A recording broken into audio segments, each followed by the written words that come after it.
കൊല്ലം കുണ്ടറയിൽ അമ്മയെ അതിക്രൂരമായി കൊലപ്പെടുത്തിയ ശേഷം രക്ഷപ്പെട്ട മകൻ അഖിൽകുമാറിനെ പോലീസ് തിരയുന്നു. പ്രതിയെ കണ്ടെത്താൻ ലുക്കൌട്ട് നോട്ടീസ് ഇറക്കിയിട്ടുണ്ട്. കുണ്ടറ പടപ്പക്കരയിലെ വീട്ടിൽ പുഷ്പലതയെയാണ് മകൻ കൊലപ്പെടുത്തിയത്. ഇക്കഴിഞ്ഞ 17-ാം തീയതി രാവിലെയാണ് പുഷ്പലതയുടെ മൃതദേഹം വീട്ടിൽ നിന്നും കണ്ടെത്തിയത്. ഇന്ത്യയിലുടനീളം ഇടയ്ക്കിടെ യാത്ര ചെയ്യുക പതിവുള്ള ആളാണ് അഖിൽ.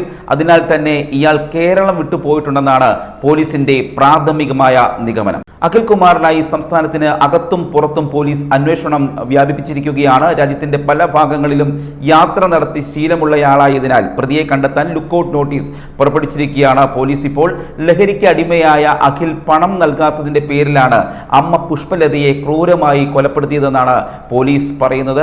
കഴിഞ്ഞ 16-ാം തീയതി വൈകിട്ടാണ് കൊലപാതകം നടന്നതെന്നാണ് പോലീസിന്റെ നിഗമനം. ചുറ്റികയും കൂർത്ത ഉളിയും ഉപയോഗിച്ചാണ് അമ്മയെ അഖിൽ കൊലപ്പെടുത്തിയത്. ചുറ്റിക കൊണ്ട് തലയ്ക്ക് പലതവണ അടിച്ചതായി പോസ്റ്റ്മോർട്ടം റിപ്പോർട്ടിൽ പറയുന്നു.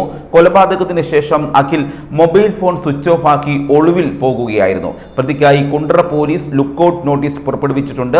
കൊല്ലത്ത് നിന്നുള്ള പോലീസ് സംഘം പല ഗ്രൂപ്പുകളിലായി തിരിഞ്ഞ് വിവിധ ജില്ലകളിൽ അന്വേഷണം നടത്തിവരികയാണ്. രാജ്യത്തിന്റെ പല ഭാഗങ്ങളിലും ഒറ്റയ്ക്ക് യാത്ര നടത്തിയിട്ടുള്ള ആളാണ് അഖിൽകുമാർ എന്നും അതിനാൽ സംസ്ഥാനത്തിന് പുറത്തേക്കും ഇയാൾ രക്ഷപ്പെടാൻ സാധ്യതയുണ്ടെന്നും അന്വേഷണം വ്യാപിപ്പിച്ചതായും പോലീസ് വ്യക്തമാക്കുന്നു. പ്രതിയുടെ സമൂഹ മാധ്യമ അക്കൗണ്ടുകളിൽ നിന്നും ഈ വിവരങ്ങൾ അന്വേഷണ സംഘം ശേഖരിച്ചിട്ടുണ്ട്. ലഹരിയുടെ പുറത്താണോ പുഷ്പലതയെ കൊലപ്പെടുത്തിയതെന്നും സംശയിക്കുന്നു.